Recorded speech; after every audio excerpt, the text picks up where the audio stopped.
Welcome to Kenton's videos. Enjoy the video. In this video, I will explain what happened to Egyptian civilization. We'll explore the complex factors that led to its eventual decline.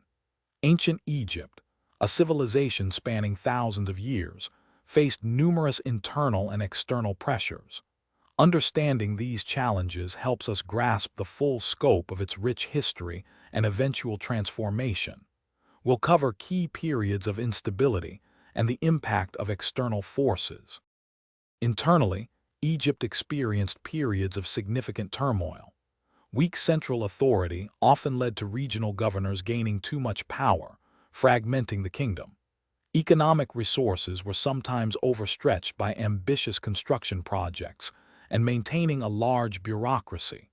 Additionally, shifts in religious practices and the growing influence of powerful priestly classes occasionally challenged the pharaoh's divine authority, creating internal divisions.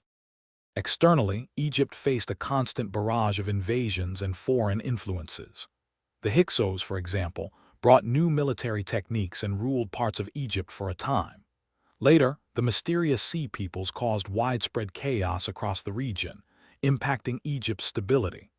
Ultimately, powerful empires like the Persians, Greeks under Alexander the Great, and finally the Romans each took control, fundamentally changing Egypt's political landscape. Despite the end of its independent pharaonic rule, Egyptian civilization left an indelible mark on history. Its innovations in writing, mathematics, medicine, and monumental architecture profoundly influenced the Greek and Roman worlds and continue to inspire us today. The pyramids, temples, and hieroglyphs stand as enduring testaments to its ingenuity and spiritual depth. While the ancient kingdom transformed, its legacy lives on. Remember to check the description for a link to some great leak-proof containers for your meal prep, as well as other fantastic deals. Thanks for watching. Consider subscribing if we helped you.